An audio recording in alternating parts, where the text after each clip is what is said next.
Hey guys, welcome back to the episode of Offside Rule, hosted by myself, Yannicka, and I'm joined by my lovely panel, as always. Got Rachel, who's a Man United fan, and then we have the two Chelsea fans, lovely Shal and Lambs. There's been a lot this week. We're going to talk about Europe, obviously, because that's the main thing. So yeah, we'll start with the game that's just happened. Actually, Man United 6, I think it was 6-2. Didn't really catch much of the game. I saw one or two of the goals. How do you think it went, Rachel? Because I saw that it was like 2-1 and then it went to 6-2. So, yeah, what happened? You know what? The first half, we had most of the ball, but we weren't really doing anything with it. Whenever we played out from the back, our defenders tried to bypass McFred because they weren't passing to anyone on our team. But overall, for the first half was a bit poor. Second half was much better. On the ball, we pressured them. We won the ball back quickly, had control in the midfield. Pogba, Bruno, and Cavani were excellent. Just much better overall, to be honest with you. Everyone sort of stepped up. I would say, I think Marcus Rashford had a poor game, really poor game, like by his standards anyway. Yeah, Fred and McTominay are just Fred and McTominay. I don't expect anything from them anymore. They're just there. You know, they do what they do. They win the ball back, but they don't do much else on the ball. They're just there. Scored some really good goals. Cavani's finish for his second goal? His second goal was fantastic as well. Got the half volley, really, really nice goal. So I'm happy. Should be going to the final, 6-2 up. That's really, really great from us. I'm just so happy because I was in such a bad mood earlier today, and I thought they were going to make it worse. So I'm just glad that they cheered me up. To be honest with you. Yeah, I think 6-2 is through. It'd be very unlikely you don't go for it. How she was feeling at half time. You should have asked her how she was feeling at half time because it was not 6-2 at half time. Yeah. It was 2-1 to Roma at half time. Yeah, but you know what? Roma only had a couple shots on goal, and they scored them. So mad. Yeah, they had 2 shots on target and 2 goals. Crazy. Yeah, they weren't dominant at all. Like I wouldn't say they deserved to be 2-1 up. I just thought there was a bad bit of defending, but overall, I thought we were still the better team. We were just not good enough still. If that makes sense. I just don't think Roma aren't very good. If I'm honest with you. Yeah, because I looked at before the game because I was talking to some Man United fans about the game, and I was looking at their previous results, and Roma are not good at all. Like they've been beaten by some questionable sides. When they have got a result, it's like 2-2. So it's like they're obviously not great defensively. What do you mean? They have the mighty Chris Smalling. What do you mean? All our fans want him back. Nah, he's not anymore. Not best, They've got Dzeko, but Dzeko's at the end of his career, so he's not. I know he scored, but he's not going to do too much. But did you girls watch the game, Shal? Did you? No, I was more interested in Arsenal failing. To be honest, I'm really sorry. Man U just really it annoyed me. Man U had one job, and that was to make me feel better about my life today by both English teams failing. Did Man U do that? Nah. Fuming. However, Arsenal made my day. Yeah, let's all laugh at Arsenal. I did. I had both screens up. I was paying a little bit more attention to the Arsenal game, especially once United got the equalizer 2-2 back. I was like, oh damn, they're gonna come back now. So I just knew that was coming. But that first half, that's what kind of got me, because I was just watching Arsenal bottle it and I was watching United bottle it, and I was just like, oh my god, is this happening right now? Is this actually happening right now? But like you said, brilliant goal by Bruno Fernandes for the opening goal. Beautiful little flick. And from that point onwards, I genuinely thought United were going to cruise through this game, because like you said, even though they were winning at the end of the first half, you guys were in control, so it didn't make sense. But I genuinely thought it's the semi-final curse, it's coming back to haunt Ollie again. I was like, it's actually happening, because sometimes when you're playing well, you just concede dumb goals for some reason, and the mentality just capitulates from then on. But I don't know what Ollie said, don't know what the players done at half time, but they just came out looking like a completely different team. You're right, Rashford wasn't really there today, but he didn't need to be, like you said, because Bruno was excellent, scoring 2 goals. Pogba, very clinical, involved in everything, can even get his goal in the end as well. And again, Cavani, clinical, scoring 2 goals as well.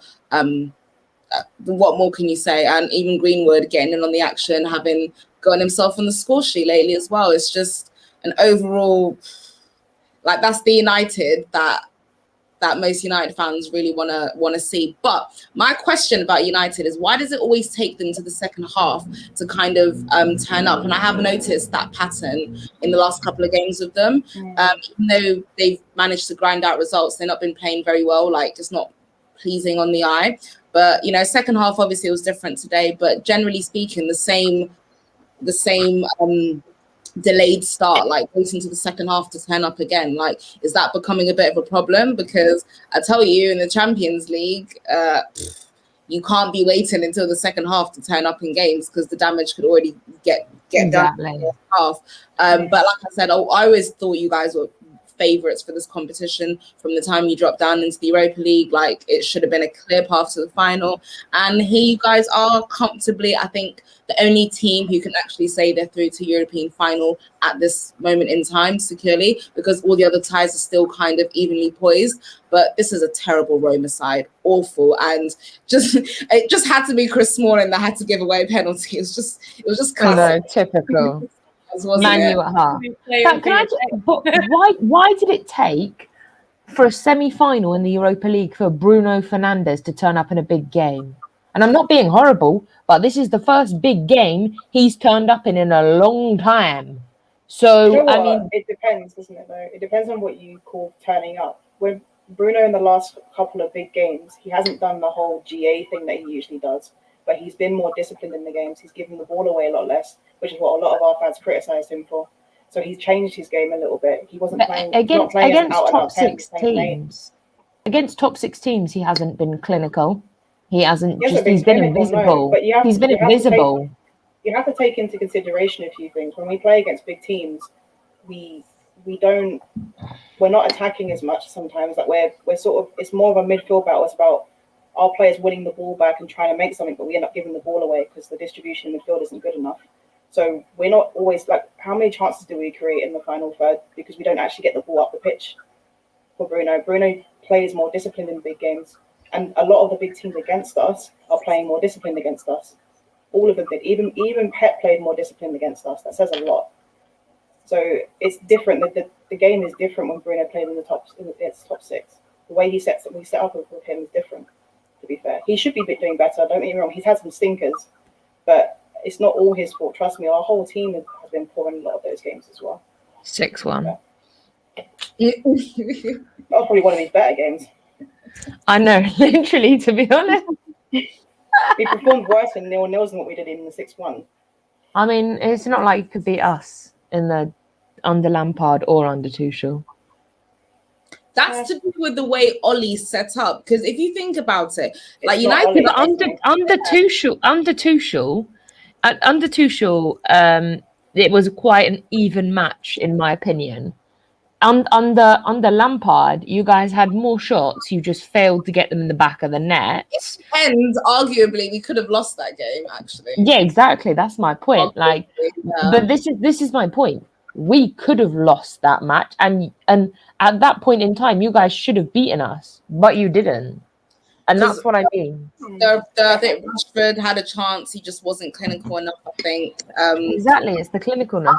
I'm just thinking, because United, their squad depth isn't like ours. It's not like City's. Like, these 4 players that we named, like, if all of them are out, or 3 out of 4 of them, or even half of them, they've got a big problem. They've got really one really of Pogba or Bruno's out. That's it. Yeah, exactly. If one of those 2 is definitely out, they've got a big problem. Like, they need them both in their team. You can see the balance that they both bring to their team. You can even see the statistics in terms of their results when they're both present in the team, as opposed to when they're both absent or either one of them is in there. You can tell. Like, they're both so key to the squad. So they just need to get better players in and around them. And like you said, if Cavani is going to leave, you need to get a clinical striker in. I know that is one of your targets. I know a central DM is one of your targets as well, which is clear that that's needed as well. It's asking a lot. It's asking Pogba to do like a 2-man job at the moment, which is hard, and you can see why he feels like he's under a lot of pressure sometimes. But the guy is world class. All this talk of him leaving, you better hope it's not true. You better hope it's not true. We don't speak about that. Yeah, literally. You've got rumors of Paul Pogba and Cavani. Final. But you've literally got rumours of Paul Pogba and Cavani wanting to go.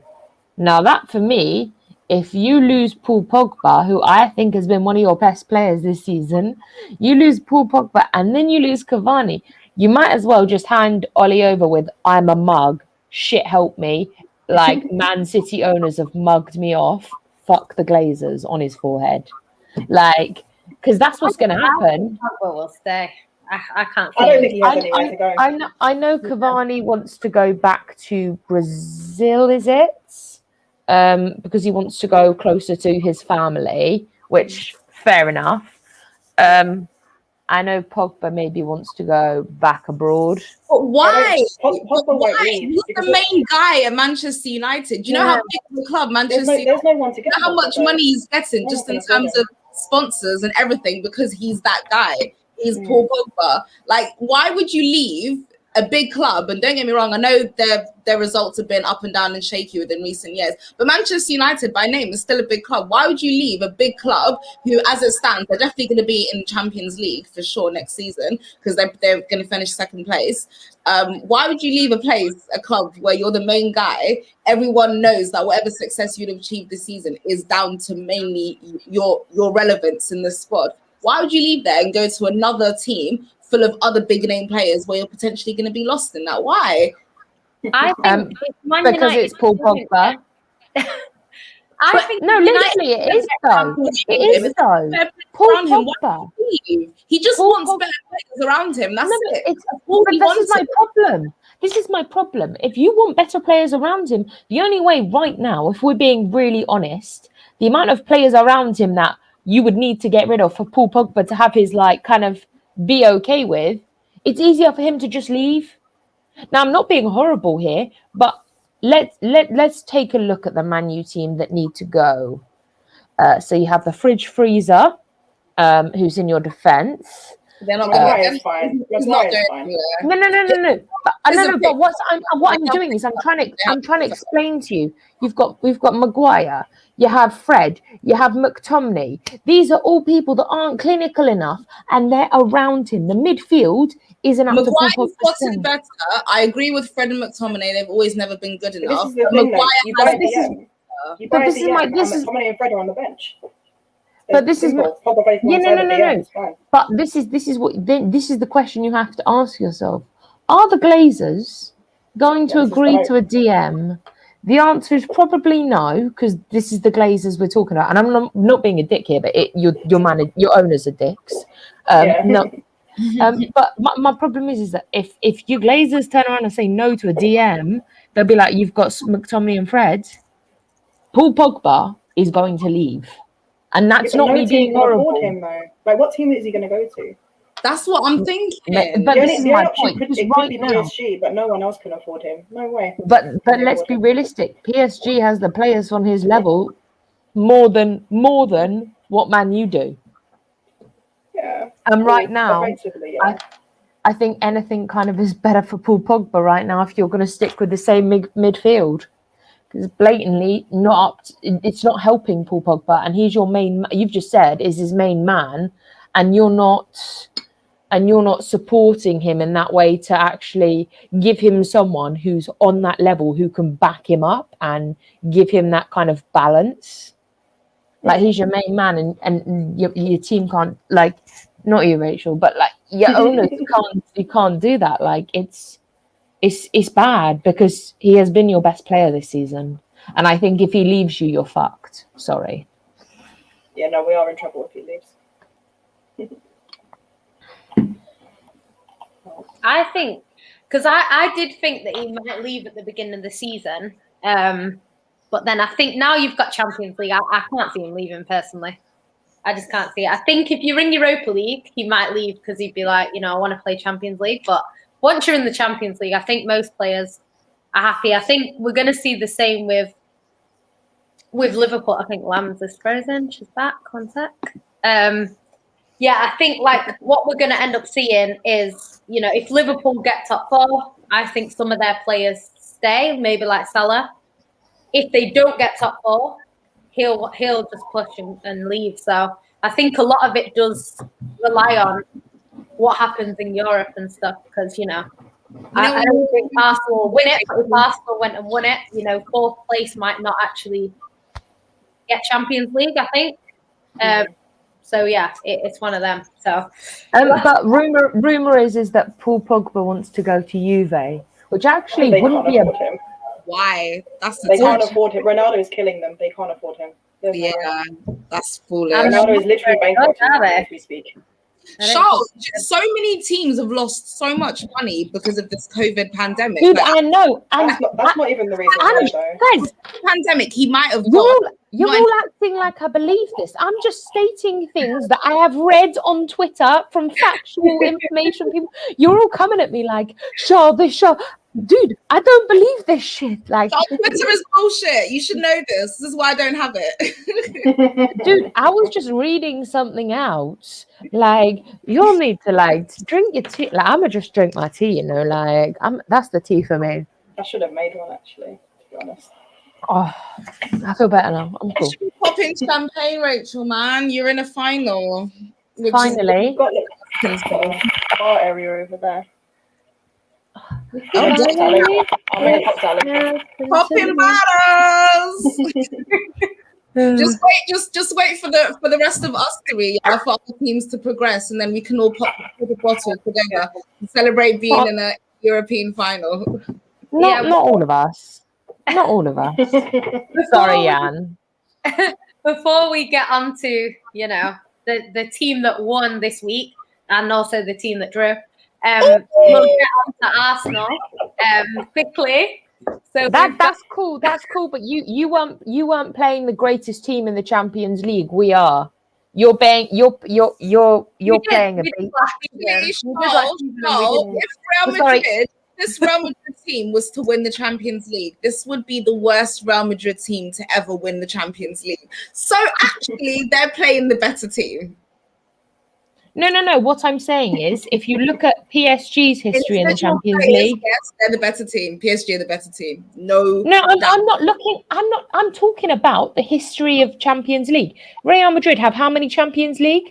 Fucking 14. Ridiculous amounts. Yeah. Exactly. No, I'm saying when we that's what I meant. That's what I meant by greatest team, not individual players. Because we're looking at individual players. I'm pretty sure that Neymar and Mbappe take over. True. Although, you know, I know Real Madrid have Benzema, so that's a shout. Yeah. Arsenal, right? We'll get on to Arsenal, yeah. I didn't see the game. I heard, obviously, what happened in it. Fuming. They've got an away goal, which is good. But, yeah, how did the game go? Did you guys watch it? I did. Fuming.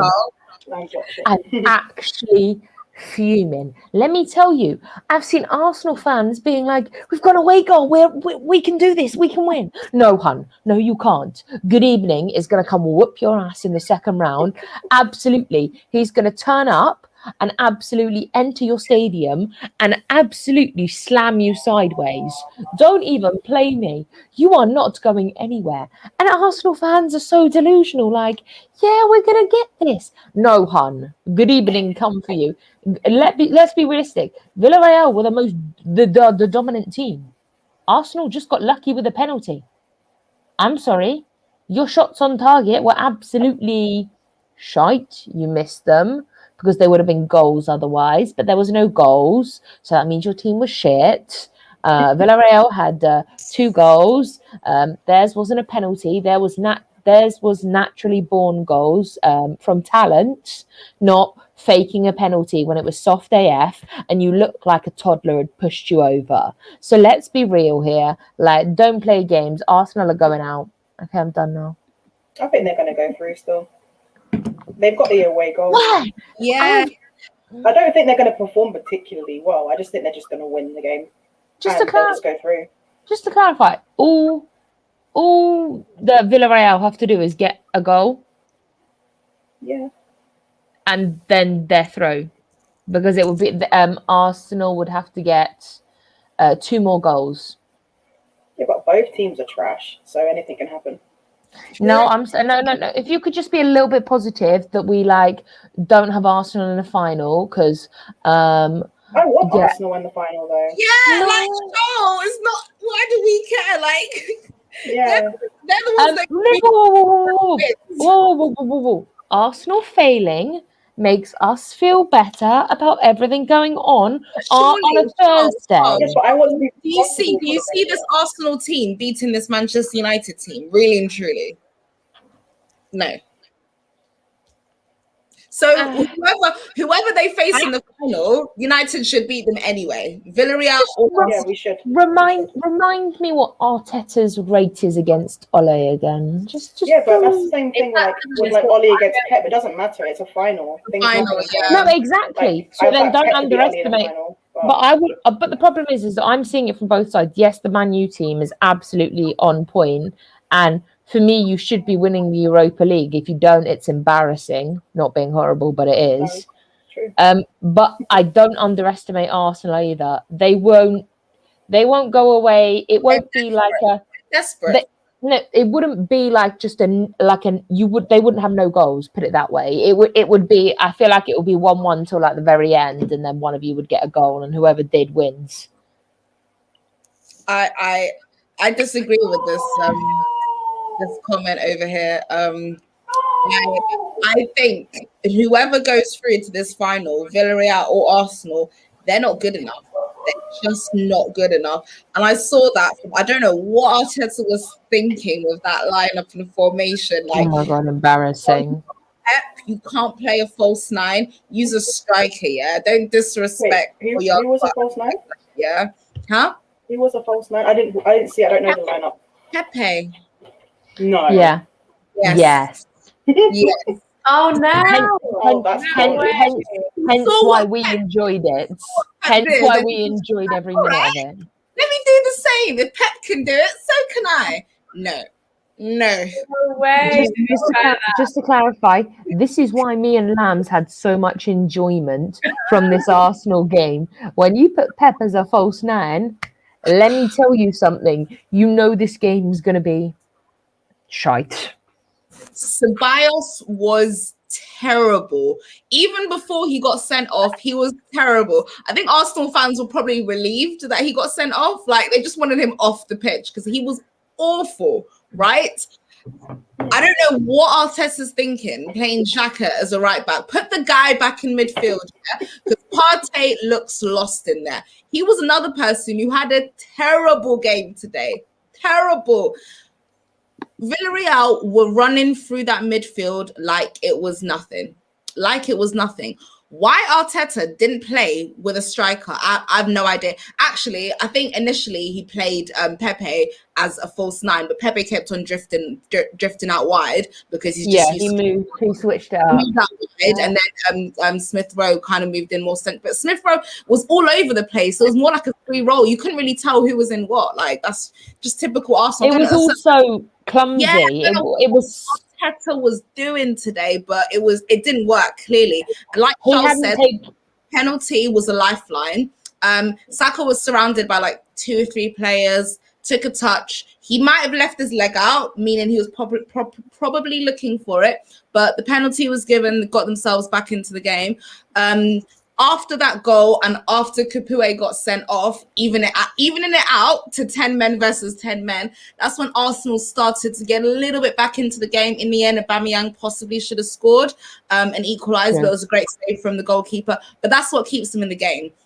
I think Villarreal also going down to 10 men gave him a little bit of a lifeline. Do you know what I mean? Because before that, oh my God, there was a chance where Chukwueze had an amazing game, by the way. He was 3, put a ball in 3, and Villarreal could have scored. And if that was 3-0, done out here. So yeah, that tie is still quite evenly poised. But I don't know, because I think if Arteta puts a lineup like he did, I think they're just as bad as each other, to be honest. yeah, no, but I think if it depends, if Arteta puts a lineup like he did today, I don't think they stand much of a chance. But when Ceballos got given a red card, I was celebrating for Arsenal fans because the pain of his behaviour. You can't. Do you know what? I wouldn't even call him a footballer. Just call him a foot. He was no baller. You take the baller out, like he was just a foot. He was used. No. Actually, I'm sorry. He's not a foot. A foot's actually useful. Actually, like I don't really know what he is. He can be like a snake because they're not really useful. They just annoy people and they scare the shit out of them. You know how Real Madrid are like billions in debt, yeah. So they literally just recruited civilians and tried to make them act as footballers, send them out on loan, and see if they can make some profit back. It's a social experiment.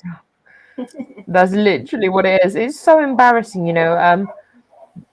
I think it depends on lineups. It depends who goes out. I think especially for Arsenal's case, if they have a Pep as number 9 again, as like a false 9, or fucking Smith Rowe as a false 9, you're gonna have some serious issues, because I didn't know what was going on in that game. They're gonna start about me.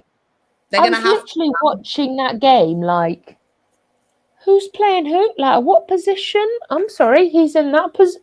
No, you can't be in that position. What? Like, I just didn't understand it. It was so stupid. Wouldn't wish it on Spurs. He said that. Take it back.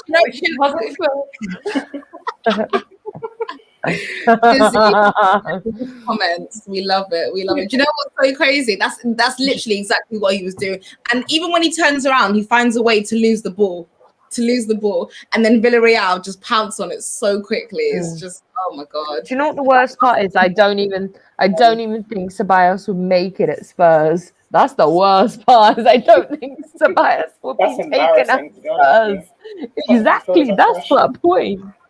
Like, that's my point. Like, they wouldn't be Spurs would be like, nah, that's the devil. Take that. Nah, you send him to League 2.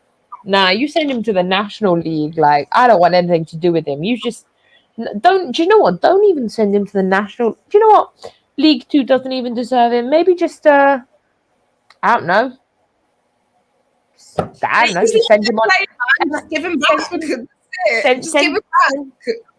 Send him to the American League so he can go to retirement very quickly.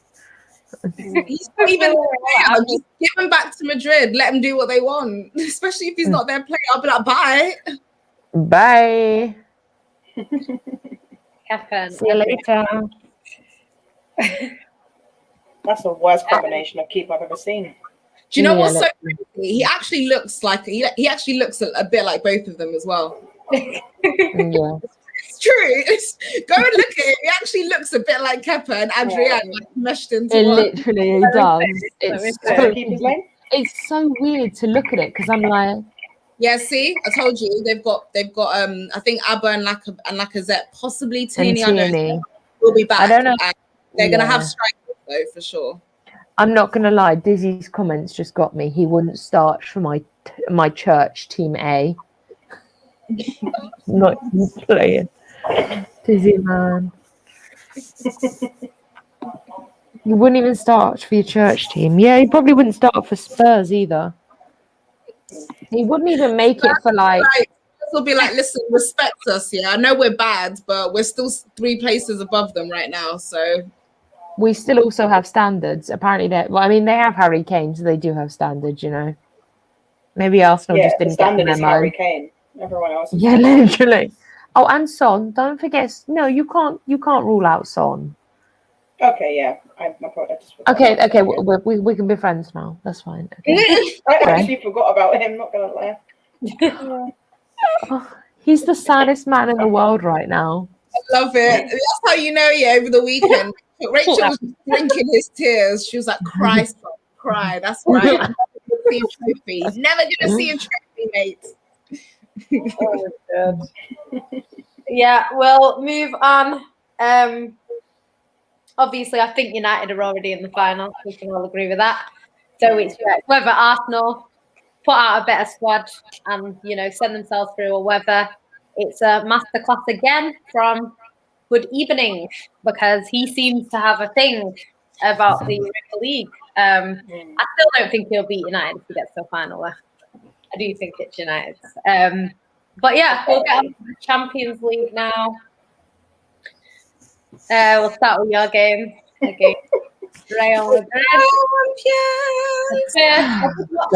Actually, the first half, I'm raging. I actually tweeted that it was borderline embarrassing for Real Madrid. Like, I don't know what they were doing in the first half. Embarrassing for them. Did you not see like 3 minutes into the game?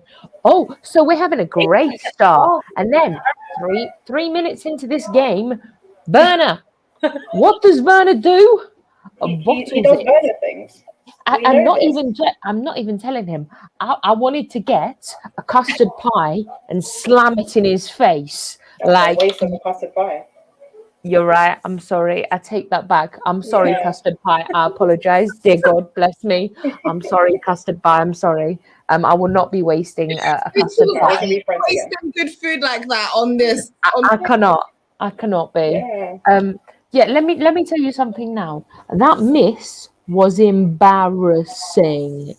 And everyone's like, oh, but the goalkeeper Courtois made a good save. No, it wasn't. It went straight at him. But am I the only one seeing that there's two corners of the goal? There's like two sides. There's a top bit that you could have gone for, and you went straight at the goalkeeper. No, hon. Let's be realistic. You messed up. I'm going to blame Werner for that. I got very angry. And I was like, how'd you miss that? Like, actually, why are we paying you this much money? Can I just send you to Poundland and you can just work at Poundland for like £1? No, wait, I'm sorry. That one actually, he's not even worth £1. He's worth like the 50p store. He can go to the 50p store and that would probably be a bit much for him. Let me tell you, I want him gone.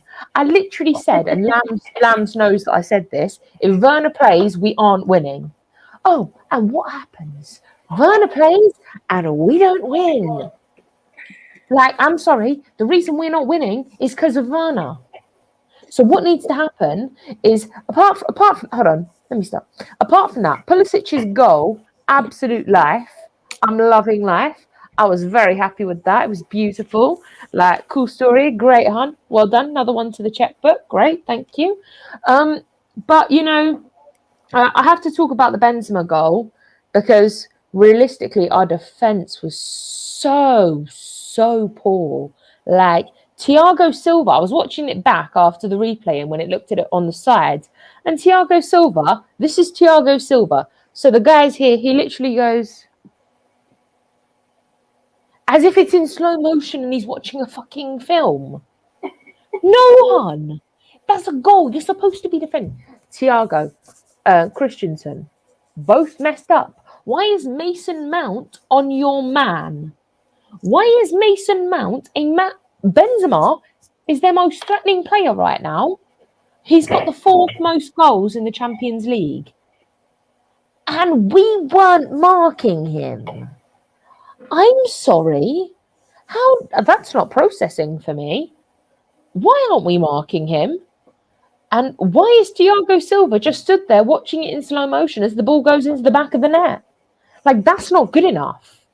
Like, do you know what? In the next leg, we'll lose if our defense isn't solid. If we don't wake up in our defensive area, because that was sloppy.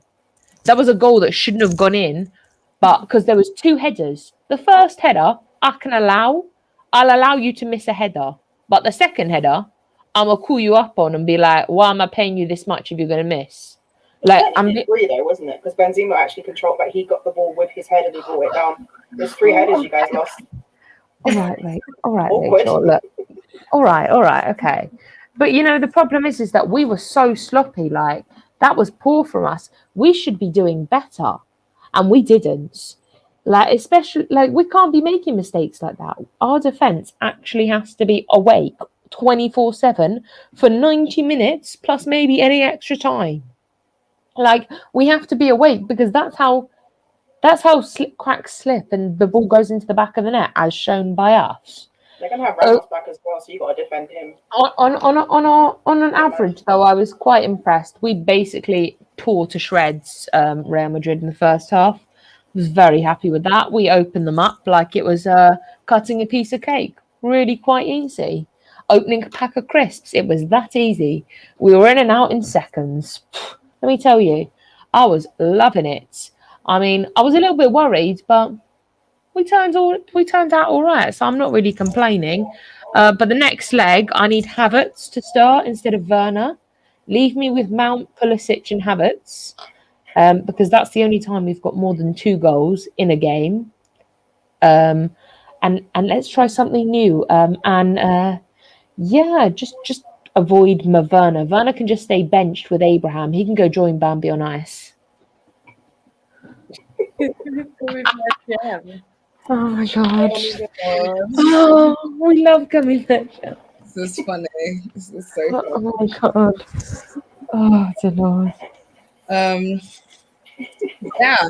So Chelsea. Yeah, I kind of agree with Charles. I wouldn't say it was a great first half. I'd say it was a great first 30 minutes because the last 15 minutes, that's when Real Madrid started getting back into the game. That's when they sort of woke up. Thing that puts me off about that goal is literally, like Rachel said, how can you allow my man to have to get the extra touch, control like that, and finish in such a and then finish it beautifully like that? That's what causes me concern. Because given the amount of blue shirts in that box, the lack of awareness worries me. Because I'm just thinking, up until that point, we were comfortably in control. Yeah, we weren't taking all of our chances, not being clinical enough. Timo being Timo, same old story. But like you guys said, like you mentioned, Jan, Real Madrid were terrible. They were giving us tons of space into midfield. I've seen Mount running into space, Kante running into loads of space. Yes, the final ball from Kante wasn't perfect, but my guy was doing a lot of work in midfield. Again, I don't think Jorginho turned up. I think he fell asleep at crucial intervals. Thank God everybody else around him, Rudiger, Kante especially, Mason Mount, they were all switched on. So they were all there to just mop up. Again, what annoys me about Jorginho is if I'm sitting here as a viewer, I can see about 2 forward passes you can play and you choose to turn sideways or backwards. That's what annoys me about Jorginho. That's what really, really frustrates me about him. That's why he's not a progressive passer at all. And he's not. Against better midfielders, I always said this guy's going to get sussed out. What happened? He got sussed out. And can't take one of the match. Why? Because he was doing his job and Jorginho's job. Which annoyed me. But again, I'm not gonna be too disappointed because it is advantage Chelsea. But again, I'm not gonna be sitting here like some of these Chelsea fans thinking that we're already through. Because if they score 1 goal, the game changes. It's advantage them on its head like that so quickly. And we know how clinical they can be. No matter what, yeah, they're always going to score. I think they're going to score when it's Stamford Bridge. I just hope we score more. That's it. Because I know for a fact they're going to score. Just to let you guys know, on a random note, Bruce Bucker stepped down from Chelsea. Oh. There are 5 ESL clubs that have stepped roles that executives have stepped down. Bruce Buck, Ed Woodward, Tom Werner from Liverpool chairman, Arsenal, Man City CEO Vianney Venkashan, is it? Oh, so they're the scapegoats then, cool. And basically, that's what I'm thinking. And Ferran Serino have all left. No way! Yes, he left. Yeah, so yeah. I can't believe that. Sorry, I've got to look at it. Yeah. Well, I don't know much about. You've been all right from Man City, though. Like, he's a scapegoat. He's a scapegoat. That's what he is. I'm not even upset about Bruce Buck, to be honest. It's just a shame Marina hasn't stepped down either. But we move. Wait, why don't you Chelsea fans like Marina? I thought she was one that secured your signings in the summer. Okay, and she's also the one running the club who would have actually agreed to this ESL. her name would have been on there along with Bruce Buck's name, not Roman Abramovich. Roman Abramovich hasn't been allowed in this country. So for some, I'm not going to be calm, be calm.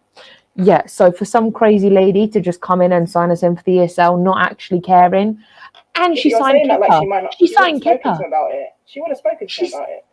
Yeah, that's cool. But whose name was on there? I'ma hold her accountable because yeah, but the problem is that you don't know what she told Roman. That's my problem. Secondly, she signed Kepper. I think that's enough for me to not particularly like her. I mean, she's not the scout, right? Isn't it like the scout's job to say, okay, this person will be good for this club or this role, and then she'll be like the one to sign it off, sort of thing. Yeah, but she's the one that's dotted her name on the line along with Bruce Buck, not Roman Abramovich. I know I'm not saying Roman didn't want it, but what I'm saying is that whose name was it on the papers? Because it wasn't his. He's not in the country. Hasn't been for a long ass time. Like, and she signed Murata as well. Murata. Look, we've had some bad signings on her behalf. We really have. Well. I mean, but the problem is that we've had some good ones, but the bad ones have been really bad. Like, I'm not even going to bring Murata. We all remember our problems with Murata. Like the PTSD this gives me. Like, yeah, but you know what? You would have had the same problems with Lukaku. It was United and Chelsea going for Lukaku and Murata, and it just swapped in the last moment. It would have been the same issues either way. Still sold them with a profit. Yeah, that's true as well. But we can't sell Kepa. Well, you know, you can always just throw him in the bin. But listen. Oh my God! Rachel? Can I arrange that with you? If I phone you up and just be like, Rach, can you get rid of him, please? I need you to bin. I need you to chuck Kepa in the bin or send him to a charity shops actually wouldn't take him. So if I ask you to bin him, can you bin him for me? Great. Yeah, I'll guys. Carry him for me. 40 mil for Tammy Abraham. Never say never, please. Never say never. I need Abraham gone. I just don't know what to do. 40 mil apparently. So if we can get 40 mil for him, we can sell Kepa. Yes, we're gonna take a loss either way because we paid 72 mil for him, and he's not a 72 million goalkeeper. So we were gonna take a loss regardless. But his recent performances as of late have not been too bad under Tuchel. So we might get a little something for him.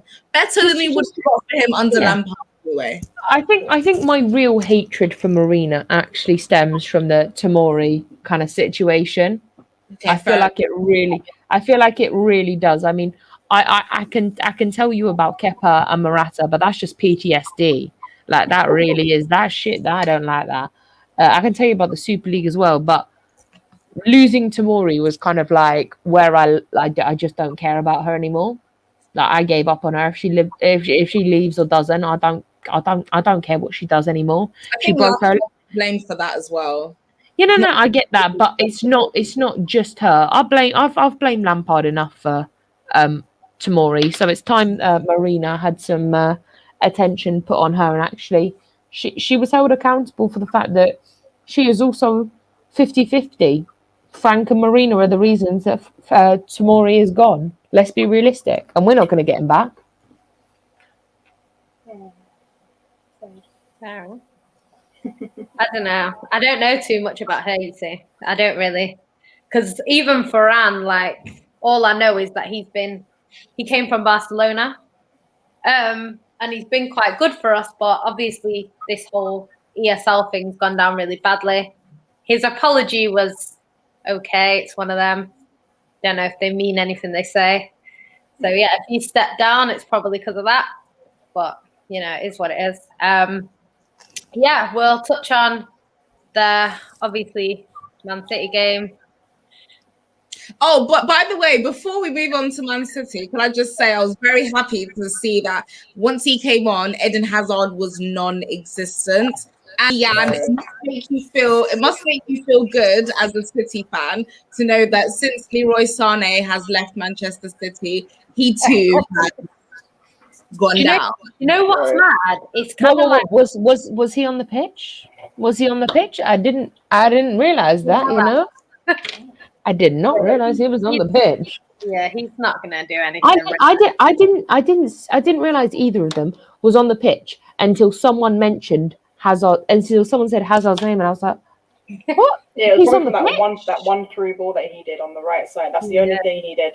Yeah, that was the one time I saw him on camera, and then I didn't realize he was on the pitch. Otherwise, I didn't The time see I saw him. him is when someone posted a picture of Hazard on the pitch, and I was like, "Oh, literally." But you know what? This is people were telling me that he should do an Ivanovic and literally just like pretend to get injured, like because he is obviously coming to Stamford Bridge, and people are saying like what he needs to do is he just needs to he needs to get his shit done. He needs to pretend like he needs to come on, pretend he's got like an ankle injury or something, limp off. We'll all give him the respect of him just not bothering to turn up and like not trying to annoy us. Because, dude, let me tell you, Stamford Bridge. It's actually really sad what's happened to Hazard. Really, Oh no, really no! I genuinely, I feel bad for the man. To be honest, I think he's. Do you know? I sometimes wonder if it was inevitable, or if actually it was the way Real Madrid treating him, the fact that their training staff tried to get him back as quickly as possible, their physios and all that were trying to get him back as possible. He was not well equipped to come back. He came back too early, way too many times. But whether in the end, if all of that had happened, would he be in this situation with an injury, or because he was playing so much at Chelsea, would he have still got the injury? You don't know. But I do know that Real Madrid, their team is pretty much responsible for Eden Hazard because the physios signed him off way too early on many occasions when he got injured that very same match again. And you're like, come on, you know he wasn't fully healed. Like, you just wanted your player back. Like, I just think that they don't the money that they spent on him, innit? Sometimes when you spend a lot of money on a player, you don't want them out, and that's probably why they put him out earlier than he should have. I think if they got him for 20 mil, they would have left him to heal properly. But sometimes, it's bad. He's been playing for a long time as well. Remember when he was at Lille, he started very, very young. I remember like Wayne Rooney, he peaked really early as well. And he had injuries that contributed to that. So sometimes players just peak at different times as well. It could be a combination of things, really. No, I 100. That's what I mean. Like 100%, it is. I just he did it. He came in overweight, losing weight quickly, and playing intense sports leads to injuries. Also, having physios. There's a fair point. I'm not taking away, but also having physios that sign you off too early and when they want you back because. Obviously, he was replacing Ronaldo like that. The big void to fill, and you need that kind of player fit all the time. That kind of does force you into making him play when he's not maybe 100%. Even at 90%, you're still at risk of this. Yeah, it's fair. Although, to be fair, the most entertaining part of Hazard being at Real Madrid was the Burger King Twitter. That was my favourite part. Look, if you can't laugh, if you can't cry about it, you've got to laugh about it. So I'm a laugh about it. Look at GNA. I'm assuming it's ads is here saying glory United. Not Gem. That's not going to be Gem. That's absolutely not going to be. I've decided that it's Gem. Yeah, I'm excited. Breaking news, guys. Gem is actually secretly in Manchester United.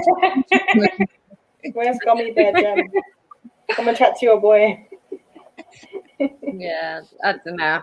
I think, do you know what? Like, Roma just tend to concede a lot of goals because even when they went through in the last round, I'm sure it was like 4-3 or something like that. It's close. Or 5-4. Yeah, it really was. Back. Yeah. You know, I'd like to think we can score 6, but I doubt it, considering who we're playing. But yeah, I reckon you will. 5-0 Manchester City. I'm ready. Talking of Guardiola. obviously before the game, it's interesting because before the game there was a lot of like, because I did a preview and everyone in the comments was like, Man City gonna get smashed, Mbappe is gonna tear their defense apart, all the usual stuff. It happened before Dortmund, with sort of Haaland talk. Everyone was like, Haaland's clinical, he's gonna mash you up, he scores against every team he plays against. Same with Mbappe, that's what everyone was saying. Man City on their day, I think, can beat anyone. We've seen that. We also have matches where we're not great and anyone can beat us. So it's one of them. I didn't go in too confident. I thought we're better away from home than we are at home. So if we are going to win one of these legs, it will be the first one. I wanted 2 away goals, regardless of what happened. Even if it was sort of 3-2, it's not the end of the world if you got the away goals. So yeah, I was quite happy. The first half, we looked scared. We looked like we were thinking, shit, we're playing PSG. We weren't great. PSG were better than us, much better than us in the first half. I think City, they still did quite well defensively because Mbappe still didn't have a shot in the whole 90 minutes, which is the first time he's done that before. So, yeah, I think we still did quite well defensively. But obviously, we managed to keep them out a little bit. They got a goal. It was a good header, to be honest. It was a good corner. I don't know why we were zonal marking. That baffles me what we were. And, it was a mixture though, wasn't it? You guys, loads of teams did it. They sort of mix between the zonal and man marking now. It's quite common. It's annoying sometimes, but it's down to the players to do their jobs, and half the time they don't do them for every team. There's always one person that screws up and it just causes a goal. Ridiculous every single time. Yeah, it was terrible. I don't really know what we were doing for that goal, but it was a good goal. I'm not gonna be too angry at that. But it was a good goal. Yeah, and then second half, Pep obviously said something to them, and they came out and they were much, much better. I think we went back to our normal game. We weren't scared of them anymore. We kind of went for it. The goal from De Bruyne was a cross. It's never a goal, but it went in, so I'm not complaining. And yeah, the Mahrez free kick I thought was brilliant. He did get a little bit fortunate. It went through the wall, but that's how free kicks are scored a lot of the time. So yeah, quite happy. I think it's one of them where it could have gone differently maybe on another day, but Man City, there's something about us in the Champions League at the moment where we go 1-0 down and we don't panic, and that's rare for Man City because usually when we concede a goal to a team like a Barcelona or a Bayern Munich, we start panicking, and then it ends up being sort of 2-0 or 3-0 to them. So the fact that we can come back in back-to-back games from going 1-0 down is great for Man City. So it gives me a little bit of confidence. We are the only unbeaten team in the Champions League. So yeah, it's gonna be a hard second leg. I don't think we're gonna be able to keep Mbappe out for 2 full games. I think he will get his chances in the second leg, and so will Neymar. So yeah, it's interesting. I think we're just gonna have to see what happens. We don't have to beat them. That's the good thing. We don't have to. We can take a draw. So yeah, hopefully it's a good game, but it's not over yet. I know. I just think it's just. I was expecting a 2-2 at best, to be honest. Even though I thought we could beat them maybe away, I thought as long as we get our 2 away goals, we'll be okay, which we got. So yeah, I think the only thing that I would say about Man City is that in that last 10 minutes, we should have got a third because we had the chances there to sort of get a third goal and make it, put one foot in the final. And we didn't do that. But yeah, I don't know if you watched it. Yeah, I did. Yeah. The game was funny. I think PSG, because in the first half they set up quite pragmatic, they literally did the same thing that we did to you in the 2-0 win at the Etihad, the way they set up. They were very compact. They pressed you guys quite high. They didn't give you a lot of time on the ball. Yeah. But Guardiola made a few changes and Pep didn't adapt to them. And not Pep, sorry, Poch didn't adapt to them. And this is something that people need to start realizing with Pochettino. When it comes to things like this, he's very stubborn in how he sets up. The way he starts is how he wants to end. And he did it at Spurs as well. But his excuse was always, he didn't have the players. Well, now he has the players, but he's still making the same sort of mistakes, which is really interesting. But I thought second half, you guys, I don't think you started to really play until about 60, 65th minute, if I'm being honest with you. The first 15 minutes was pretty average. But yeah, the last half an hour, you guys played a lot better. Your goals were a bit suspect. They weren't like great goals or anything, but you scored them at the end of the day, and you deserve to be ahead. But yeah, it was really strange actually. It was a funny game. What's it called?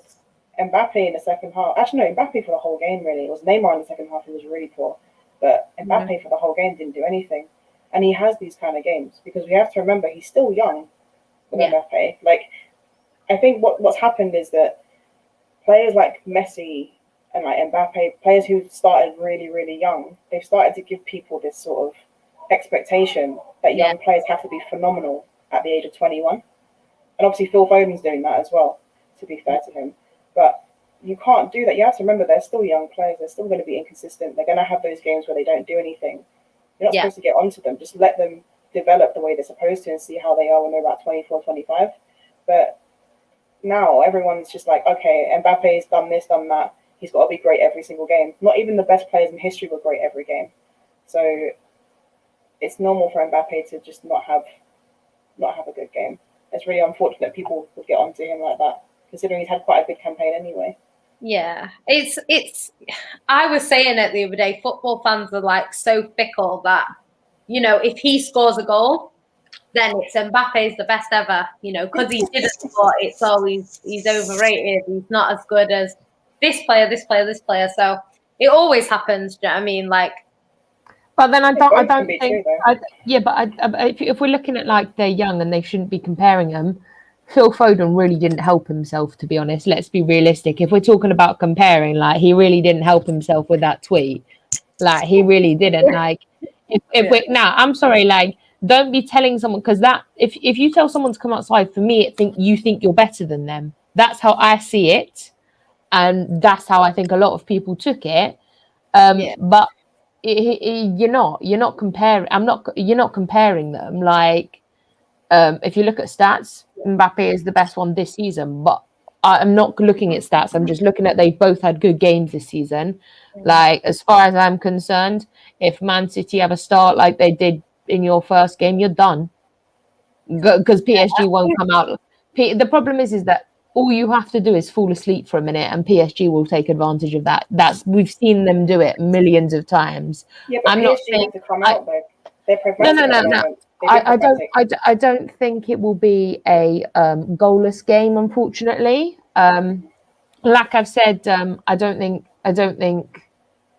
it literally is which team can stop the other team. That literally is the next leg. It's literally is who's got the better defense, who can tactically outwit the others, because I know we're like Poch is a fraud and shit, and I understand that. I do understand why you all are saying that, but I mean, we could be in a week's time having this same conversation, and PSG could have won. I'm not being horrible, but no, I'm not being horrible. I'm like, there is like an unlikelihood to that happening, but for me, I believe that PSG are going to go through. So there's a possibility. I know you all believe Man City have done it, but let's be realistic. Like with one away goal, it's definitely not over. It's definitely not over. The only thing that I would say is that we're in a good position now. So if we go out, it's on City. Like, I'm not gonna say, it's down to the players. The players don't have to win. They don't have to. They can go out there. 0-0 sends us through. 1-1 sends us through. 2-2, 3-3. All of them send us through. So we have to get beat to go out, and we have to get beat for 2-0 or 3-1 to go out. So, or I think, what is it? Yeah, if it's 2-1, it goes to extra time. So, yeah, it's up to the players really. I do think they'll. I do think they're better away from home. I think their results have been better.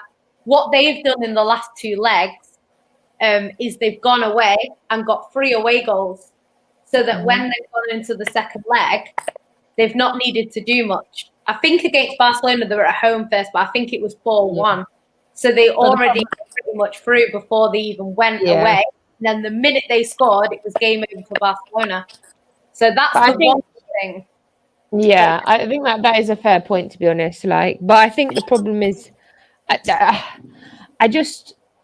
know Poch isn't probably the best at tactics. I'm not taking that away from him, but he's done this. He's got them through. Whether it's with he's just got them through on sheer luck, or he's got them through. He has got them through. However, it's not. If you're looking at the team that he has, if PSG, the actual team, instead of Poch, take out Poch out the equation, then PSG turn up, like the actual team just turns up, you have got a problem. Because fortunately, if you've got Neymar and Mbappe turning up along with Icardi, chuck on Moise Kean, and I see a bit of a problem. Verratti's a baller. Yeah, like, you know what I mean? Like, you have problems if they decide to turn up. It literally, because for me, it's on the players. Like, a manager can do so much, but as far as I'm concerned, I'd be holding every single player for PSG accountable, because Poch can only do so much. If you're not going to turn up on the day, that's on you. Like I've said all the time about every. What was Kimpembe and Paredes doing? Like, De Bruyne's goal was their fault. Like, how Just was to just breaking like that? What's he doing? Did you not hear? They were going on holiday. They literally just found out they got negative coronavirus test, and they're going on holiday. Did you not hear about that? You know them ones when literally, I don't know, someone pulls out a gun in the middle of a crowded area and everyone just scarpers. That's literally what was going on with the wall. I don't know what's literally foolish. Like, I'm sorry, this is why I don't rate PSG, because how are you doing stupidness like that against a well-drilled City side? You know the people that can take free kicks for them. What are you doing? It's not even that though. Like I'm sorry to say, PSG against Bayern Munich. I mean, Bayern Munich, they should have gone through. It wasn't even a luck thing. It was actually just unbelievable what was going on.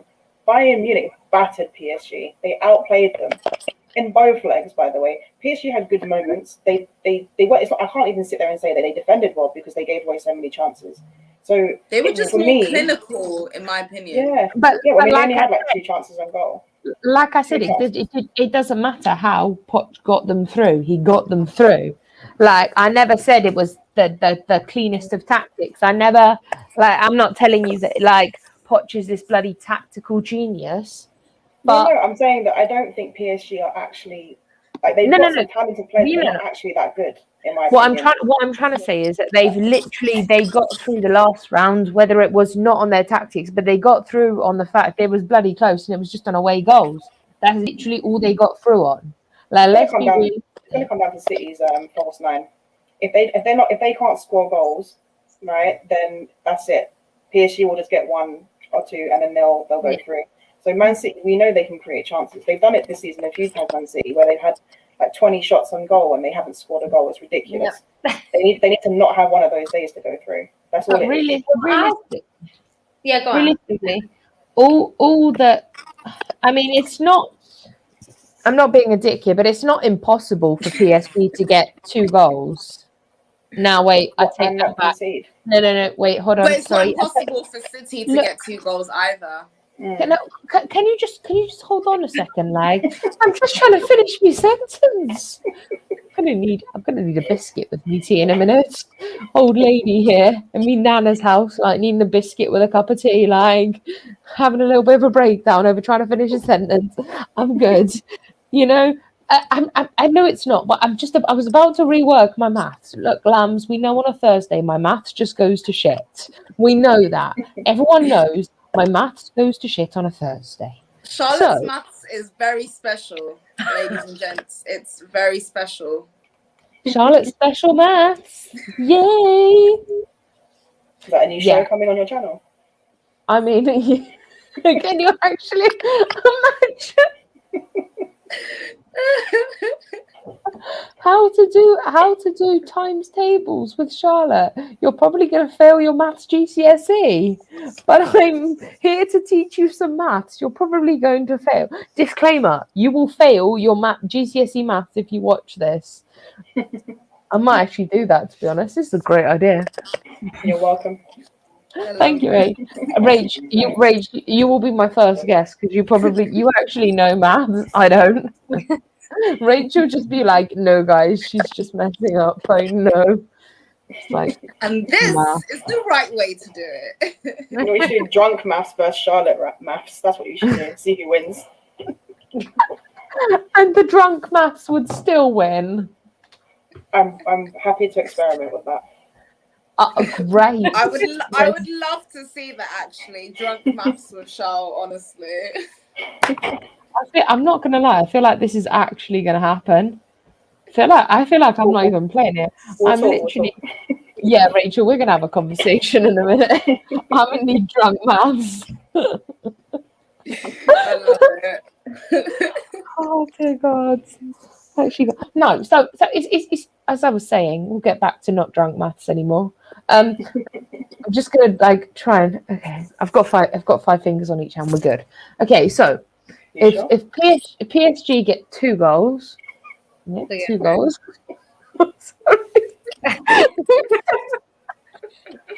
Rachel thinks she's so sly with that the mumbling, that little shade here and there, but I hear you. Oh my God. 2. Okay, I'm not doing my fingers anymore. That's just gone really wrong. Right. Oh, Jesus Christ. I'm sorry. Sorry, you have 2 hands. That's all you need. It's okay. Let's go. Okay. So, if I don't know which 2 fingers. Okay, right. Okay. Okay. Oh God.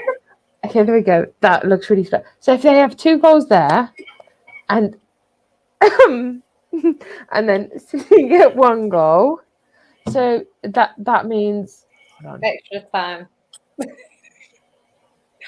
We could have told you this, Charles. We could have saved you a whole 5 minutes of this. We could have saved you a whole 5 minutes. So hold on. So PSG have to get 3 goals, and Man City only 1 for PSG to win.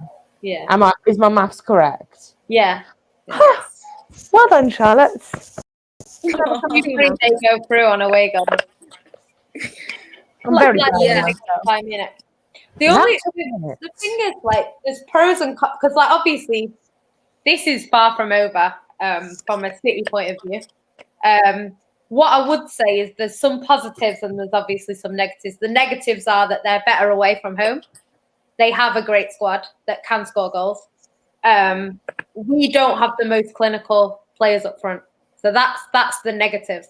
The positives are we're unbeaten in this competition. So it's not easy to beat Man City this year in the Champions League. And what a lot of people are doing is they're looking at Man City in the Prem or Man City in the Cup and saying, this is the team that we're going to beat because they got beat by Leeds or they got beat by Leicester or whatever. And it's just like, if you watch Man City in the Champions League, even when we were terrible in the Premier League and we were getting beat, and I think we were 11th, we were still doing quite well in the Champions League. So Man City have been better in that competition this season.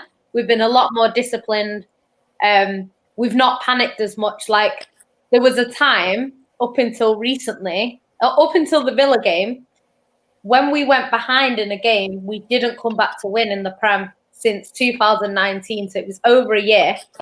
In the Champions League now, that's not been the case. We've actually managed to come back from behind twice now in consecutive games. That Man City of sort of last season, they wouldn't have done that. Like, if we went 1-0 down to sort of Dortmund, we would struggle to get back into the game. We'd probably get a draw at best.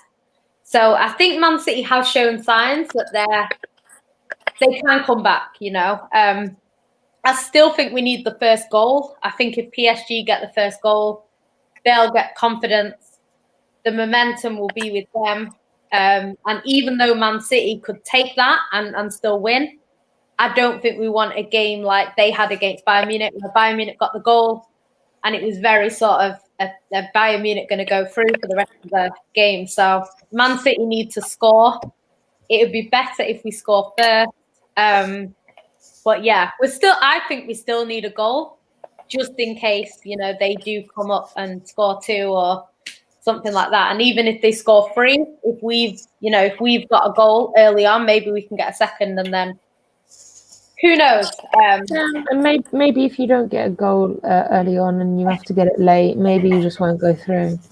I honestly think whoever gets the first goal in this tie really does set the tone for how this tie could possibly turn out. I think if City get the first goal, it might take out. It's probably going to take out the rest of the hope for PSG. PSG get the first goal, it will probably make City nervous. Yeah. So. Yeah. I completely forgot if Kevin De Bruyne gets a yellow card, he misses the final. Yeah, I forgot about that one. He's Cancelo. He is on a yellow as well. I don't think he'll start the second leg. I think Zinchenko will start. I don't know. Like, I think the end of that kind of works in PSG's benefit. To be honest, let's be realistic. Kevin De Bruyne. He didn't do too badly when he came on. He was handling it. No. I know, but if you're comparing KDB to Zinchenko, there's like a huge bloody difference. Yeah, that's what I mean. That's what I mean by that. I don't mean like Zinchenko can't play football. I mean, obviously. Pep wouldn't put him in the team otherwise. He's but De Bruyne will no. But if we're looking at like comparing to them, there isn't really a difference. But I mean, Zinchenko doesn't do a bad job at all. Like he really doesn't. But I think he doesn't do a bad job. But then, if PSG are on form, I think you're gonna might have to bring KDB on. No, I think Zinchenko will start at left back. That's instead of Cancelo. Instead of Cancelo. But Kevin De Bruyne will play. We have to play him because the thing is, if he gets the yellow card and he gets sent off, fair enough. But at the end of the day, it's one of them situations. If we don't get through to the final, it's a waste of time not playing him. And we don't want to get to a situation where PSG go 2-0 up, we bring on De Bruyne. It goes to 2-1. We go to extra time. He gets a yellow card. We go through on penalties or something daft like that, and then we've not got De Bruyne. So I think it's better to play him. If Man City do go 2-0 up or something like that, we can take him off. And the tie will be. I think Man City this season we haven't so far. I'm not saying it's impossible that it could happen. But we haven't panicked too much when we've gone 1-0 down. The old City would be panicking like mad. Like I've seen games where Man City would concede 1 and then concede 3 because they start panicking, and it's weird. But we haven't been doing that recently. I think Ruben Diaz is one of the main reasons for that. He keeps it calm. If he makes a mistake, it's fine. I know John Stones had a bit of a bad game the last time he played against Chelsea. I think it was against Chelsea. He had a bad. It was the FA Cup semi-final. Yeah, he had a terrible game. The old John Stones would have carried that form into the next game. Like he would have been like, "Oh, terrible last game. The next game is terrible as well." I think the mentality at Man City at the moment is really good because he came out, and he was brilliant against PSG. He didn't do anything wrong. I think the goal people started blaming this player and that player, but to me that's just a free header, which couldn't have been. Gundogan was the guy that was closest to him, and I just think it was a good header, to be honest. I'm not really gonna say it's this player or that player because they were kind of zonal marking / not, so I think they just got a bit confused. I wouldn't necessarily blame that on any of our sort of defenders, but I think Man City, they're in a good position. They're in a better position than I thought that we might be at this stage. We just have to make sure we defend well. We did well to defend against them in the first half. Their goal was from a corner. Was it from a corner? Yeah, from a corner. So it's one of them things where they weren't like running through us and tearing us apart and stuff like that. So that's a good sign. But yeah, the second leg's going to be difficult. We're at home. I don't think we're as good at home as we are away. PSG are better away than they are at home. The only thing that I would say is that if you have watched PSG, they have been the type of team where, yes, they get chances, but they also concede a lot of chances. So I don't think Man City are going to have no shots, you know. And if we're not the most clinical, but I think if we take some of our chances and I said before the first leg, I was like, if we defend well, we should win this game. And we defended well and we won the game. So I think if we can do that again, it's going to be difficult. But if we can do that again, get a goal. I don't care how it comes. It could be an own goal, come off someone's ass. I don't give a shit. It just needs to go in. I think, you know, we'll be all right. But I don't think City will panic. If we go 1-0 down, we won't panic. If we go 2-0 down, I still don't think we'll panic until it sort of gets to the end. If they get a third, obviously we're probably out at that stage. So that will change things. But I think we're in a good position. And what I would say if I was Pep is we don't have to bend over backwards to try and win, because what's going to happen is the further we get into the game, the more frustrated they're going to get because they know they need to go and score. So if we can keep it 0-0 for sort of 50, 60 minutes, that limits the time they have to get the 2 goals that they need. So I think Man City could do with doing that, maybe get a goal just before half time. And then we're in a really good position for the second half. But yeah, we have to play how we played in the second half, not in the first half. Otherwise, you know, it could go very badly. I don't know. You never know with Man City. You just never know. I just hope, for your sake, I just hope Pep doesn't overthink it by, you know, trying out some new crazy defensive formation and you know, just ends up not working. You know, he tends to overthink tactics sometimes when it's crunch time. He did, like you said, just do exactly what you did in the last game, carry that through. Pep is going to be one of your downfalls if anything happens, because do you know what, I can't see him doing anything stupid or messing anything up, but this is when he'll probably do something, when all the City fans are so comfortable with everything, like even every other fan is comfortable as well, like they're like, yeah, you're looking good. And you know Pep's about to be like, everyone's getting a bit comfortable. Let me switch this up. Let me just hold on. Let me just switch it up, because Pep's that kind of person. Like he does. I hope not, because I think if he does that, like you're going to be in trouble. Do you know what I think it is with Pep? I think like after last time, because he got slated so badly, you can see that he's trying not to overthink it. So the lineups that he's put out have pretty much been the same.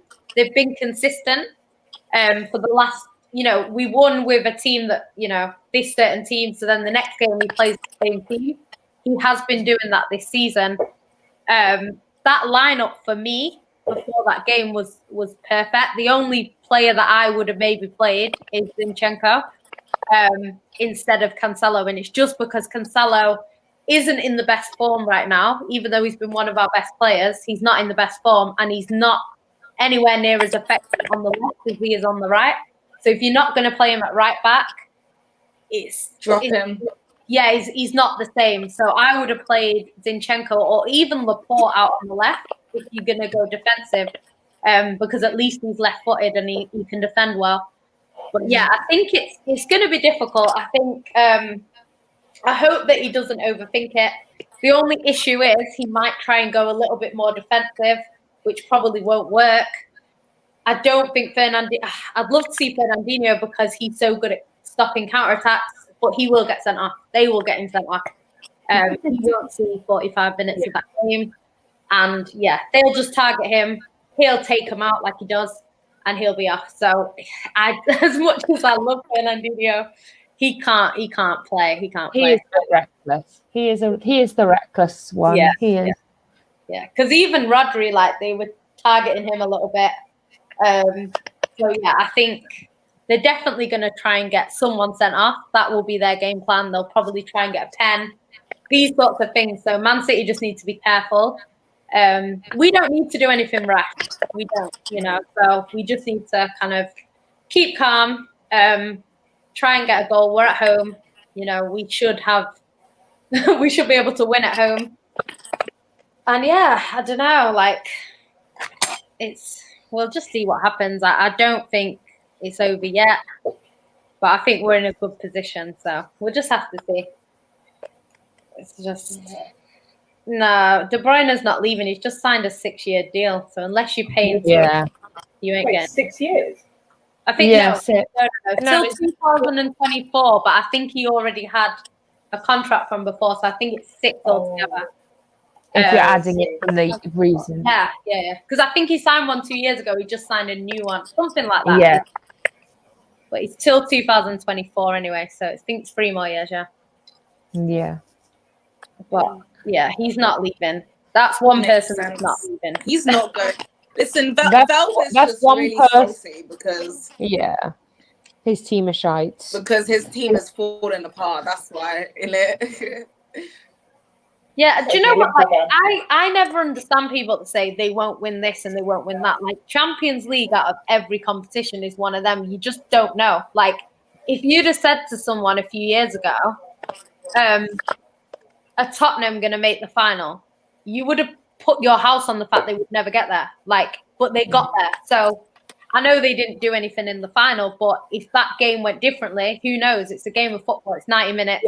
Yeah, both teams were in the final. What's the worst final I've ever seen in my life? Liverpool aren't winning anything this season. Let's be realistic. They ain't winning anything. They ain't going to be winning anything. That's my point. I love this comment. You can't even afford James Maddison. Talk less of De Bruyne. That's factual. I appreciate it. At the end of the day, James Maddison's season's not over yet. That's all I'm saying. Just to clarify, James Maddison's had a better season than the whole of the Liverpool team. Yeah, he could. I know he's probably not going to win a trophy, but he could potentially win the FA Cup and finish top 4, which would be better than Liverpool. Exactly. Going to. Let's hope they don't win the FA Cup because that means they have to beat us to do it. So no. Yeah, I don't think. Hi. We're here still. Hi, Chelsea fans here. His season's not finished, isn't it? It will be finished after the FA Cup final, but it's not. Yeah, after they lose to us. Yeah. Hey, touch wood. Where's wood? Touch wood. Rachel, man. Oh my God. 3-1 Leicester. Nah, you'll win that. Rude. I'm gonna remember this, Rachel. 3-1. I remember this. When we win the FA Cup,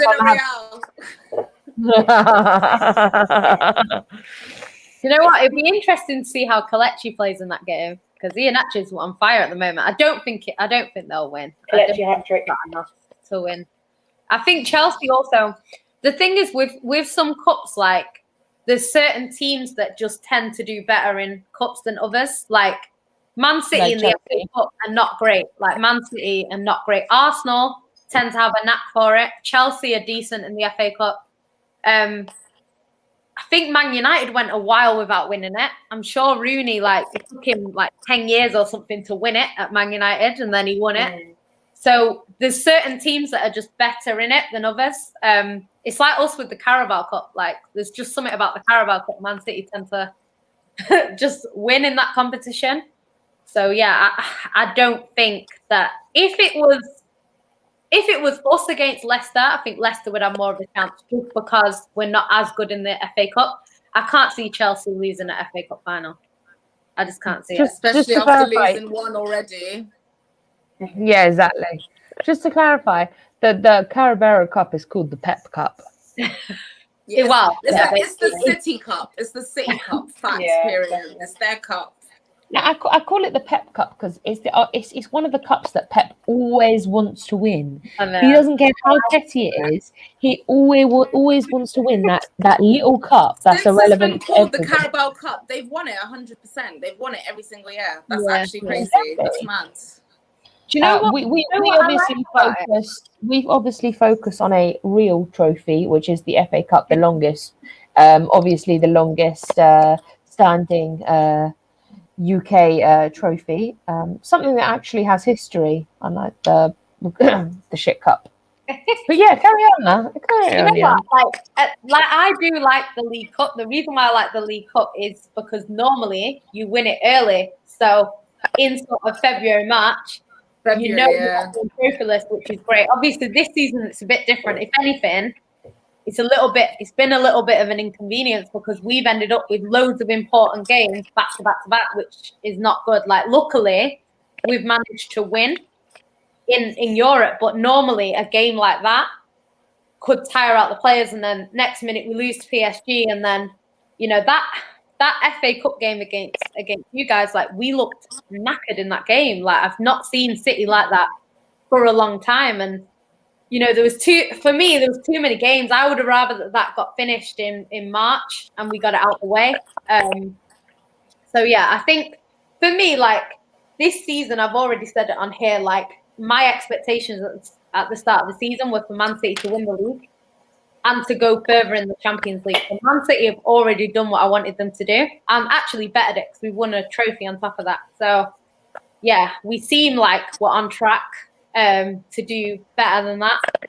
I do think you get to your first Champions League final and lose before you win. So I do want to get to the final just because we need that experience. Whether we win it or not, we need that experience. And then hopefully with Pep, I wouldn't say it's that simple because Pep knows how to win finals. So I wouldn't say it's that black and white if we get there that we're going to lose. But yeah, it'd be nice to just progress a little bit further.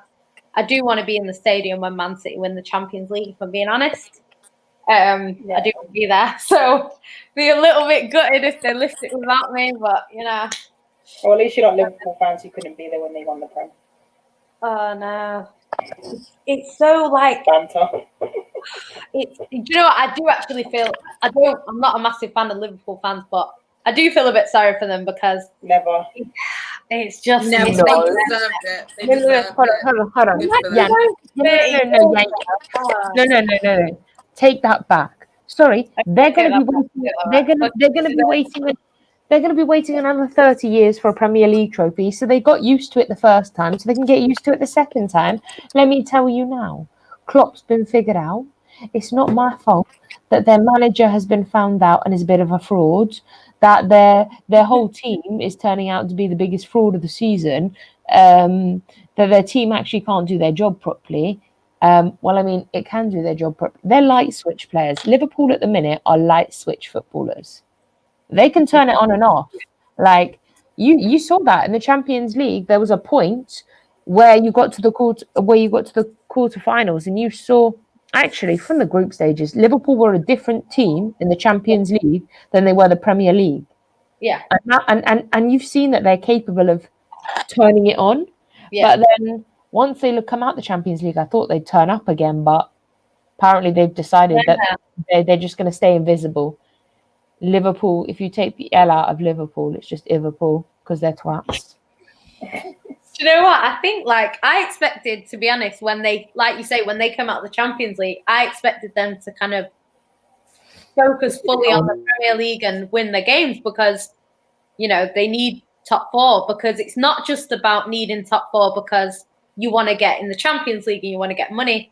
It's trying to get players in, because if you try and buy a player now and Man United are interested, Liverpool are interested, that player is going to think, well, Man United are in the Champions League, so I'll just join Man United, So it's one of them things. There's been times before where players have said, okay, I'm going to go to this team that are in Europa. It happens from time to time, but it just depends how many teams are after them, because if you've got a choice between Man City, Chelsea, Man United or Liverpool, and only Liverpool are not in the Champions League, you're probably going to choose it. You know what I mean? So I don't know, like they probably need top four more than anyone else, because I think even Chelsea, even if you didn't get top four and you didn't win the Champions League, I think next season Chelsea will be one of the favourites for the Prem. So the player that comes in will probably think, I can probably win the league with this Chelsea team. So I think even Chelsea, it probably don't need to get top 4 as much as Liverpool. I think they really need it, and their owners are funny about their money as well. So Chelsea. So just for that, I hope they don't make it. Yeah, I don't know. I think it'll be interesting to see what happens next season, to be honest, because a lot of teams are like, we're going to win it next season. I don't think City will go back to back again. I don't think we will. I do think your favourites next season, to be honest. No, I think City. Yeah, I don't know. Maybe, but I don't know if we'll go. It depends what happens in the Champions League. I think if we got to the Champions League final and got beat, I think Man City go for the Champions League again next season. And I think we could take our eye off the ball in the Prem in order to do that. If we win the Champions League this season, I think that fires us up to go back to back in the Prem. So I think it just depends what happens in that. But yeah, be interesting. I just think your squad's too strong. I understand Chelsea have a very good squad, but they have quite a few holes in their team still. Man City's team, the only hole you have a hole in the striker position, and maybe a little hole in your left back position. Yeah. Everywhere else is solid. You've got 2 players for each position. Your squad is far superior to everyone else's. Honestly. I think if we get a striker, because we are gonna try and get a striker. I think if we get a striker, I think because our problem this season has been you get a striker, it's over for everybody else. I'm telling you, you guys are favourites to win. We need a striker right now before this second leg against PSG. This is what I'm saying. We can't have a striker right now, and it's still heat for everybody. Let alone if you actually had a striker like us.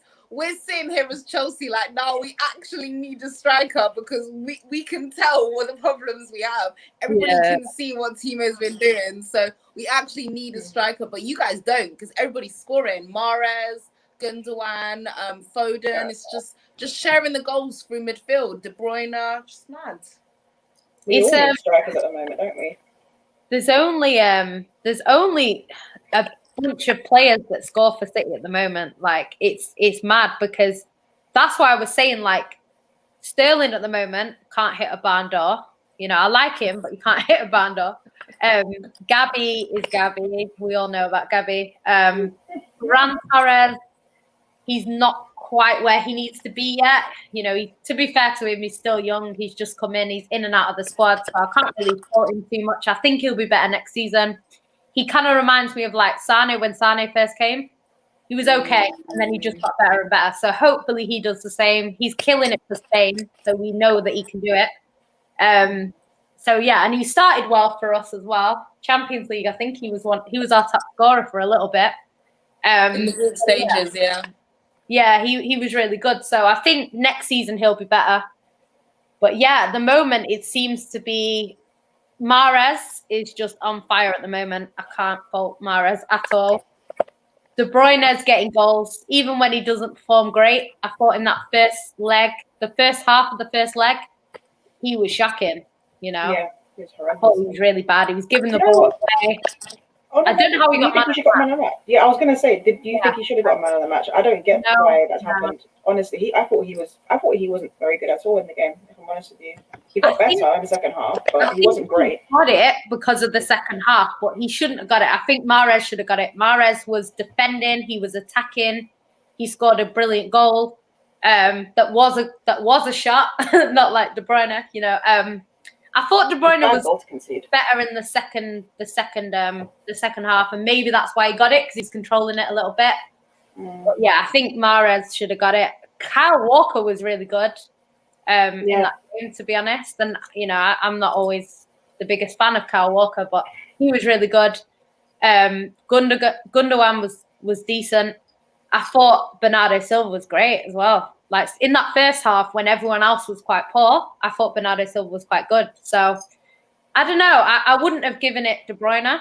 I think it's just one of them things where he just gets it because he scores, and then everyone goes, "Oh, give it De Bruyne." But you know what it is? It's these British pundits don't understand football. No, they don't. It's shocking. honestly, when I listen to them speak, they basically change. They like you can have like 5 minutes where a team's dominating and the other team will score, and the pundits will say that that team was dominating. They're that stupid. They don't actually pay attention to the game. I actually just don't understand what's going on with them. I was listening to what's his face today? Was it Robbie Savage in the Man United game? And he's just shocking, isn't he? Like honestly, the way they speak, they just don't understand they don't understand what's going on. No. Like they'll say something that's the complete contradiction to what's going on the pitch. Horrible, horrible, horrible pundits. Get rid of all of them. I know. Need those European ones. They're so much better. We had Carragher, who was watching our game, obviously being paid to be a pundit on a British TV channel, celebrating the PSG goal.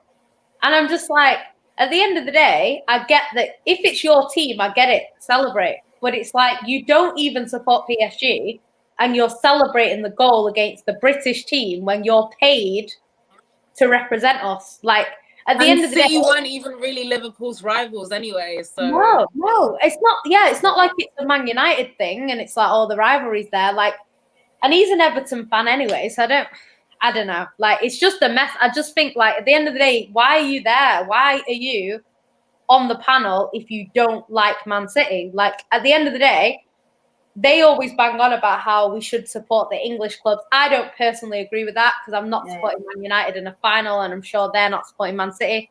I don't agree with it, but it's one of them situations where they've been banging this home for years, you know, like, oh, you should support the English team. And then, you know, you can hear through the commentator's voice, like, they're excited when we concede. And to me, it's just madness. Like, it's just crazy the way they talk about teams. And my grandma, she's a Liverpool fan.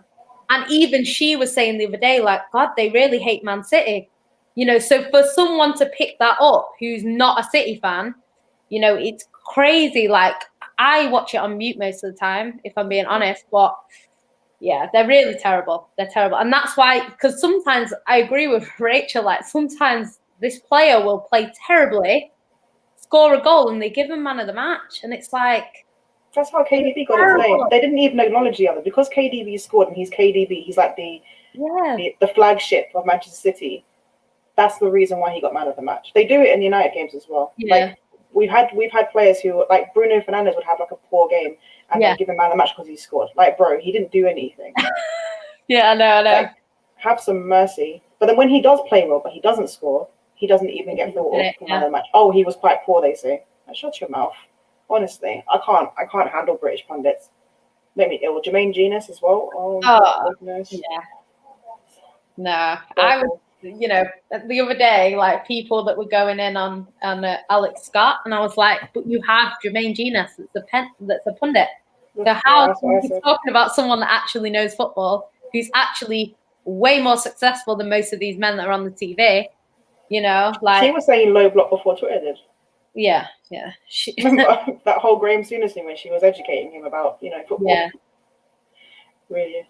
Yeah, she knows. The thing is with her, like, one, she knows her stuff. Even if she'd not won what she's won, she still knows her stuff. But, like, the fact that she's trophy-wise puts a lot of these guys to shame, you know, it's madness. But then you had Joe Hart on last night, and he was saying that Man City haven't played a major game in a while, even though his team, we played in a cup final. So, yeah, I don't think Spurs fans weren't happy because they were saying, why is this guy on TV saying that City haven't played a big game in a while when it's like against his team? So, I don't know. I always forget he's at Spurs. Can't believe he's at Spurs. I know, but the thing is, like, that's twice now. First of all, he posted their Zagreb result with, like, claps or whatever it was, and then he said it was his management team. Yeah, they should get rid of him. Like, he's not Spurs. He's not playing for Spurs right now. But yeah, we'll wrap up there actually because it's been quite a long show. But thanks everyone for tuning in. Please let us know. Please like the video, share the tweet if you've seen it on Twitter. Subscribe if you haven't subscribed already. Hit the notification bell, and I think they go live tomorrow. What time is Fraud Watch? Do you know? 10. I'm gonna say 10, 10:30. It depends on how late 10:30, I Prime think. is. Literally, it is on Prime, basically. It is. Prime is always late. So I literally don't. I feel you. well, Although yeah, exactly. actually, You know Prime very well. it, So in the last week though, Prime has been on time for also, we me have hope anyway. for tomorrow. We have hope for tomorrow then. I don't know if it's just for me or if he's actually like, Well, he let's usually just do. jumps into streams anyway. No, I know. On this channel, but yeah, tomorrow. Well, we'll just have to see and hope it's Prime things. I love that, Gita. Thank you for that. Oh, But yeah, make sure you guys like the video. You'll find us next week. Tune in tomorrow for Fraud Watch at 10 or 10:30. And yeah, where can they find you girls? Because obviously we know we do this all the time. Rachel, where can they find you? Just you can find me on Twitter and Instagram at the Devil's Avocado, and obviously on the First 11. Yeah, standard really. Nothing special here, guys. Yeah. Charles, where can they find you? You can find me on my YouTube channel, Strong TV. Check it out. I've got a show with Lambs. What else? Oh yeah, you can catch me on Kendall show tomorrow on the Terrace. On here every Thursday. Bits and Bobs' show. Corn on the Cob every Tuesday. And on GNA Women's show, which tomorrow I will be hosting. Nice. Lounge, where can they find you? Yeah, indeed. Quite a few places. I've also got my own channel as well, so it's Sam's React, so you guys can subscribe to that as well. I do a show with Charles here, on her channel. Here, of course, the Offside Rule, the Ladies Show on GNA TV, the Midnight Vibe Show on the Football Terrace. God, I actually do so many streams. I honestly can't even keep up with them. But on socials, I'm on Instagram. Yeah. That's back as well. That's on Sarcasm City on Saturday. With Nordine, Bits and Bobs, Linda, Mike as well. So just see what I mean. I do so many, I can't even keep up with them. But yeah, around, and honestly, on socials, I'm on Instagram. It's at Lami Almud. But yeah. Yep. And you can find me here every Thursday. You can find me on Sarcasm City or on my own channel, which is Yan City ENT. There's not much on there, but yeah, there will be shows coming. There's a few things. You can see an interview that she did with Neeks as well. It's on her channel. Check that out. Yeah, that's a good one. Yeah, that's on racism in football. Which I love that. That's really good. That's good. I actually really enjoyed that, to be honest. I really did. That's one of my favorite interviews. Ultra Parisian, yeah. You were telling me that your team were going to beat us badly. So what happened? But anyway, yeah. I'll be on the Q&A actually at 12:30, so in about 10 minutes. Jump over to Sarcasm City. You'll find me there. But yeah, there's a few bits on there. The racism stuff was just, something that I always bang on about. So we thought we'd do a stream. It's quite a long one. So yeah, but we'll find you. We'll catch you next week. Thanks for tuning in.